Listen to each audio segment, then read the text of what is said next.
The World Bank estimates that globally, we spend over $5.3 trillion on fossil fuel subsidies every year.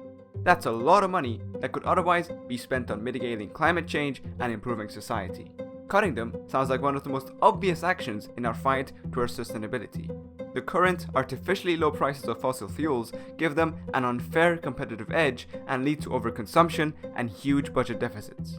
Yet efforts by governments in reducing these subsidies almost always lead to unrest, as was the case with the Yellow Vests movement in France or riots in Iran, Ecuador, and Chile in 2019.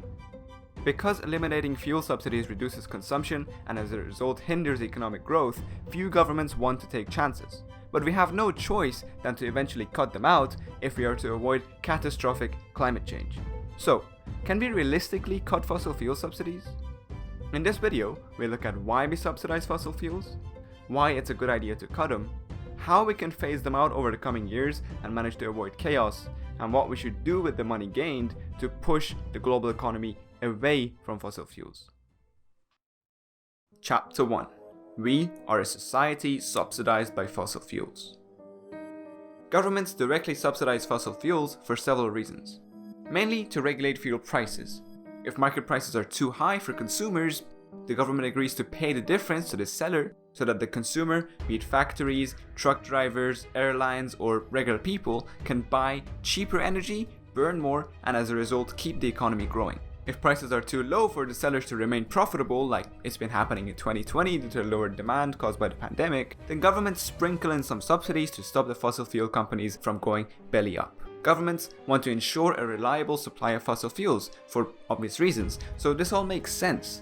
These companies get direct subsidies in the form of extreme tax breaks and special tax treatments, and pretty much unlimited access to widely available grants and loans at low or even negative interest rates. But the $5.3 trillion estimate of annual fossil fuel subsidies is not from direct subsidies alone. It also includes what is referred to as environmental externalities. Neither consumers nor sellers and producers are paying the real price of fossil fuels because the cost of rapid climate change, acid rain, health problems caused by pollution, and other environmental and social consequences are not accounted for in the market price. With this measure, China spends around $1.5 trillion, the US spends $650 billion, Russia $550 billion, and the EU around $290 billion on subsidies. This means that just cutting direct subsidies won't suffice. Getting fossil fuel companies to pay the real market price of their product requires a tax. A carbon tax, if you will. A 2015 IEA report calculates that for coal companies, these costs could be anywhere from 2 to 9 times the revenue, while for all oil companies at all years, it would exceed their profits. Cutting subsidies and imposing pollution taxes would in turn lead to a slowdown or even negative economic growth. Shipping, transportation, and every other aspect of life will become more expensive. By destabilizing supply chains, it will threaten national and regional security for most of the world. Many jobs will be lost, adding to the already devastating threat of social unrest. At the very least, a stable supply of fossil fuels is a crucial resource for governments to stay in power, justify their legitimacy, and maintain something resembling an economy. For as long as our economies are reliant on fossil fuels, governments will do anything to ensure that fuel crises of the sort that took place in the 70s or 80s and almost crippled the world's strongest economies never happen again. It's a fact that most people around the world are too poor to give a shit about carbon emissions and climate change. The overwhelming majority of the global population works hard to stop their families from going homeless or hungry, and that's why the public riots when subsidies are cut and fuel prices go up. You only ever get to care about what happens to the planet as a result of your actions when you pass a certain income threshold, which at the moment is a small percentage of the global population. It's also a fact of modern life that we are only enjoying luxuries never experienced before because of fossil fuels. Everything we do, from the food we eat, to the clothes we wear, to how we keep warm and travel, work and entertain ourselves, have all been paid for by the carcass of living things that died tens of millions of years ago. Simply put, besides us subsidizing the consumption of fossil fuels are financing not only our growth, but our very existence as a global civilization. The first UN Convention on Climate Change was in 1992, right? And if you look at the worldwide share of fossil fuels in 1990, what is called the primary energy, right? Coal, oil, natural gas, and hydroelectricity, nuclear, solar, wind, primary energy. So 1990, 91% of world energy came from fossil fuels. In 2018, it's 89%. Okay? So it took us 2 decades to travel from 91 to 89%. We are what we are. We are fundamentally a fossil fuel civilization, right? And as you see, we are not running away from it. We are just moving away very gradually, and this gradual moving will continue. Without fossil fuels, we can't exist, and without subsidies, we can't keep using them at such a scale. But to keep the party going, we may need to tone it down a notch. Chapter 2. Down with the old, in with the new. It's obvious that we need to transition away from fossil fuels to avoid catastrophic climate change. But please don't be a fool and think for a second this is going to be a smooth or rapid transition. Of course, it's not the first time we're doing this. History is full of energy transitions, from the days of using wood for fires to then using charcoal, and then to some hydro and wind, then a relatively recent transition to coal and oil, and most recently a push towards natural gas, nuclear and solar. Depending on the economics of each energy production method and the socio-political situation of the region, the transitionary period will vary. Regardless, fossil fuel subsidies are directly and indirectly slowing down this new wave of energy transition. According to the IMF, cutting them will have a pretty immediate effect of slashing somewhere around 10% of our greenhouse gas emissions, much more over time as consumption habits adjust. It will directly open up over $500 billion of cash every year to the governments of the world. Trillions more if carbon taxes are applied. Globally, an estimated 3.6 million die of fossil fuel pollution every year, and tens of millions suffer from health consequences, a figure that is estimated to be reduced by 46% as a result of this cut. Energy prices right now are artificially low. In many regions, they are too low relative to the value that they bring to a person's day-to-day life. Widespread electricity and modern transportation have the power to multiply productivity to insane levels that would have been unimaginable even a few decades ago. Even with this unbelievable added value, the average American household spends only around 1 to 3% of their income on electricity. This amount could be much higher or lower depending on the income, resources, and infrastructure of a region. No one deserves to be energy poor and at the risk of heat stroke when it's 50 degrees outside. Looking at it from an international perspective, it's certainly not fair to ask someone from a low-income region who just got access to AC for the first summer of their life to pay a premium on electricity, while a wealthier citizen emits orders of magnitude more greenhouse gases.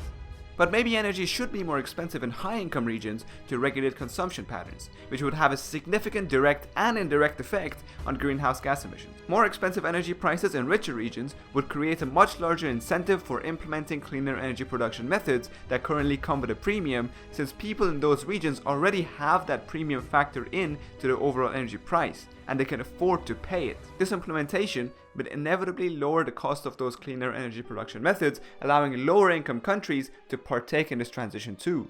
Even more importantly, the money saved from cutting subsidies and gained from emission taxes could go into research and development that would in turn lead to breakthroughs that would make renewables far more attractive and viable than we can even imagine today. They could also be spent on areas such as healthcare and education, which in most countries need a lot more attention. In the long run, it seems that the benefits of cutting fuel subsidies to the environment, society, and economy far outweigh the bad. They lead to the misallocation of resources, market manipulation, overconsumption of fossil fuels, and lowered investment in sustainable development and infrastructure. The lavish spending on subsidies lead to massive government debt and budget deficits and increased inflation, as is apparent in many countries around the world. But despite decades of attempts by governments to cut such spending and an agreement by the G20 in 2016 to phase out fuel subsidies completely, there hasn't been a noticeable change, and spending is not following a clear downward trend. 2020 will undoubtedly be different, but not necessarily in a good way. According to the IEA, the massive crash of oil prices will lead to an estimated 43% drop in subsidies this year. While this has created an unprecedented and historic window for slashing consumption subsidies, billions are now being spent on stopping big oil from going bankrupt while they're actively dumping millions of barrels of black gold. Once demand starts rising, keeping fuel prices low would be a strategy of many governments to ease economic recovery. Cutting subsidies is a major action in ensuring long-term human prosperity, yet it seems to be a paradoxical challenge that we will face for many years to come. Chapter 3. Next decade and beyond. Completely phasing out fuel subsidies will be a serious and threatening shock to every economy, and a controlled phase out will take many years, even decades. It'll be an extremely difficult journey, will face a lot of resistance from lobbying groups, and would jeopardize state interests and economic security all around the world. Subsidies, especially ones at such a scale as fuel subsidies, are like opioids. They're extremely addictive and seem like great solutions for the short term, but quitting them will come with a lot of suffering and pain, which the addicts, in this case governments, fossil fuel companies, and the economy as a whole, will try to avoid at all costs. At the risk of sounding pessimistic, I doubt there are any ideal solutions to cutting fuel subsidies that don't come with a lot of economic shock and social unrest. I managed to discover some solutions that seem like the way to go, but after all, I'm some dude on the internet and decisions will be made by people far more intelligent and powerful than me. With that being said, let's have a look at what could potentially be done.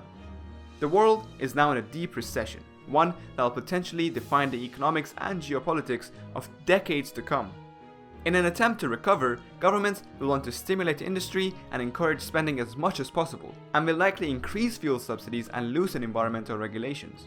But for most, reforming fuel subsidies would be a far better choice than just dumping more money.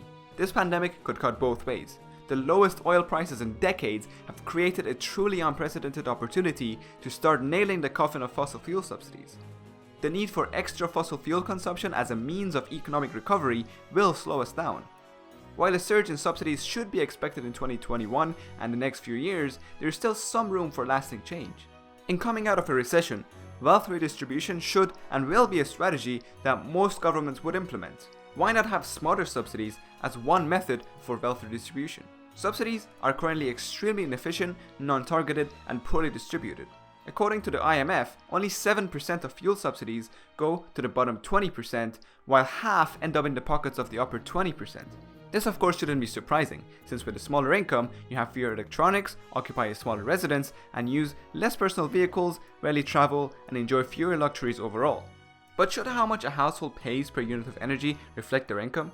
That would be a pretty decent idea. Why would someone in the upper class that makes a significantly larger amount of money than a day laborer pay the same amount per kilowatt hour or even liter of gasoline? We know that change must take place if you're to avoid a climate catastrophe, and it can only start with the help of those who can afford it. Smart subsidies are by no means a new idea and have been implemented in many countries in different ways.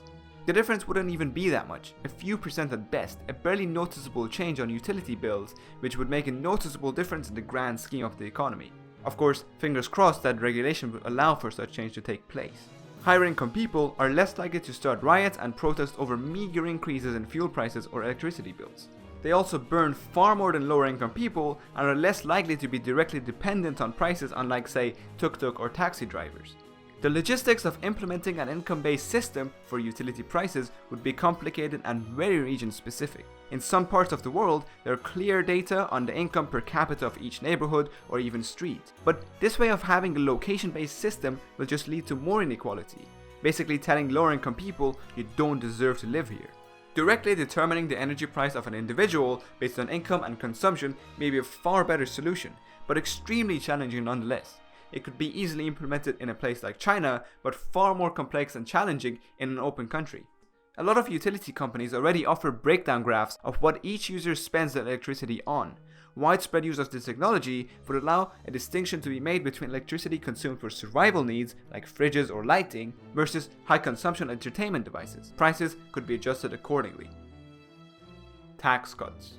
Given the recent crash of prices and the struggle by most oil companies to stay profitable, tax cuts would be far more difficult than in a booming economy. Even with that being the case, tax cuts are still an important part of the problem and in need of massive reform. Most tax cuts are simply unjustified and backed by huge lobbying efforts. They give fossil fuel companies an unjust competitive advantage and allow them to become lazy and uninterested in change. Tax cuts shouldn't be incentivizing stagnation and deepening the roots of fossil fuels. Tax cuts would only be justified if the money is spent on innovation, just like they're applied in other parts of the economy. They should be treated as a tool for reducing economic dependence on tens of millions of years old cadaver and accelerate the transition towards sustainable energy production methods. Carbon taxes.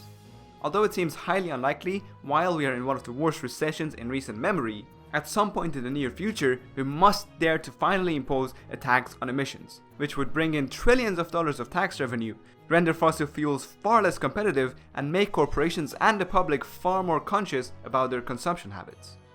I'll be making a far more in-depth video about carbon taxes since they cover a lot of ground and it's a very complex system that deserves a lot more attention. Plus, this video is getting long as is. Learning from the past. November 15th, 2019.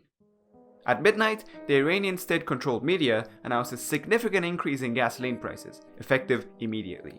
For personal vehicles, the increase equaled to 50% for the first 60 liters of each month, then triple the price for the remaining consumption of the month. The plan was kept secret out of fear of hoarding and protests, but soon after the announcement, the whole country was embroiled in them nonetheless, with people stopping their vehicles on highways and main streets. The following evening, the government shut down the internet nationwide, a blackout that lasted for over a week with severe economic consequences. The riots became extremely violent, with IRGC officers and riot police opening direct fire on civilians. While there are no official reports, according to independent organizations, thousands were arrested and an unknown number were killed. You see, Iran is the world's largest direct subsidizer of energy prices. Even after its drastic cut in subsidies, it still spends over $85 billion per year, equal to 18% of its GDP, to provide the world's cheapest energy, around 7 to 13 US cents per liter of gasoline. This lavish spending has resulted in huge budget deficits, some of the highest fuel consumption per capita, and massive fuel smuggling operations to neighboring countries. Yet attempts at reducing these subsidies have, in most cases, led to social unrest. When you add to the fact that Iran is also subject to the harshest international sanctions in history, which has led to hyperinflation, massive unemployment and poverty, while also suffering from deep-rooted corruption and an authoritarian regime, the Iranian society sounds ripe for widespread revolt. Those same sanctions were imposed mostly due to Iran's pursuit of nuclear energy, which the West fears would grant them the bomb. Thanks to these sanctions, they have no way of transitioning away from fossil fuels. Tripling gasoline prices overnight is essentially setting fire to an exceptionally dry forest. While trying to get out of their messy fiscal policy, to avoid such a shock to society, they could have instead increased fuel prices gradually, a few percent each month, more or less playing catch up with inflation, perhaps with a delay. That same year, Ecuador and Chile both completely cancelled fuel subsidies, which was a huge shock. Violent protests and riots broke out all over both countries, and after some time, both governments chose to capitulate and return fuel subsidies back to normal. Indonesia has actually been quite successful at slowly reducing their extreme and wasteful fossil fuel subsidies in recent years, while managing to keep people happy by reinvesting that money into social programs, healthcare, and education. India has decreased fossil fuel subsidies significantly over the past few years, but they have no choice than to continue using coal as they have promised in order to bring prosperity to their people and lift more people out of poverty. There will be around 1 or 2 new coal power plants built every week until around 2040, mostly in China and India. There are no ideal solutions to this massive problem that don't come with chaos, but we can and we need to work something out soon. Chapter 4. Subsidizing a great energy transition. The billions of dollars saved and gained from cutting fuel subsidies must be redirected towards key factors that would make large-scale change viable. The research, development, and implementation of sustainable technology and infrastructure that would reduce economic dependency on fossil fuels would allow for the final nail in the coffin for subsidies and the unjust market price for emissions, with a far smaller shock to the economy than just cutting out subsidies overnight and hoping for the best. Some may argue against subsidies entirely, but the fact of the matter is that without efficiently spent energy subsidies, our economies would, for the most part, be unable to continue growing, prosperity would go down, and we would never be able to outgrow fossil fuels. The new wave of energy subsidies must primarily be spent in R&D, since the technology we need to enable the majority of the world to run on cleaner energy is simply not there, neither in production nor in storage. R&D would be the long-term solution, but in the short term, it's also important to increase the efficiency of our houses and gas-guzzling tools. It's far easier and cheaper to make it regulation that, for example, gas furnace efficiency must be increased to 97% from the standard 50 or 70%. Within a decade, most people will have furnaces with near optimal efficiency, significantly reducing their gas consumption. Investment in public transport and infrastructure that reduces per capita fuel demand are also crucial. Either way, we eventually have to outgrow oil and coal. In doing so, humanity has 5 options to rely on for energy production. Each have complex economics and politics associated with them and deserve their own videos, but for now, a short description would suffice. Hydropower, solar and wind, natural gas, and nuclear. If implemented properly and in a complementary manner, these are our best bets in the upcoming energy transition. Even then, one is still a fossil fuel, is expensive to transport, and releases a significant amount of greenhouse gases, especially when you account for leakage. The other has a terrible public image, even though it's the safest energy production method ever and has killed orders of magnitude fewer people than, say, coal or oil. And solar and wind are extremely intermittent. On a microgrid scale, they are, as Bill Gates calls them, cute and not necessarily viable for areas with high population density and high energy demand relative to the area. I of course love Tesla and their battery innovations, same with any other company that's improving our battery technologies, but it's simply impossible to meet the 24/7 demand of megacities with mega batteries and solar panels alone. On a global level, they'll probably be somewhere on the order of 5 to 10% of the solution. Hydropower is relatively cheap and widely available, but dams also come with massive environmental consequences. We are in the midst of a massive energy transition, and the only way to fund it is through cutting fuel subsidies and putting that money into research, development, and infrastructure. Conclusions. The world spends insane amounts of money subsidizing fossil fuels, but attempts at cutting them have mostly failed. It's extremely hard to get rid of them because we need fossil fuels to keep our economies growing and maintain civilization. But cutting these subsidies will give room to a massive energy transition that'll save us from global catastrophe. This will lead to the inevitable rise of energy prices for a lot of people and economic damages. Still, our economies will likely adjust over time. It'll be a very difficult and region-specific task to get rid of fossil fuel subsidies, but there are solutions involving smarter subsidies, tax cuts, and carbon taxes that will get us there. It's important to cut them now and channel these hundreds of billions towards what really matters, enabling a sustainable global civilization.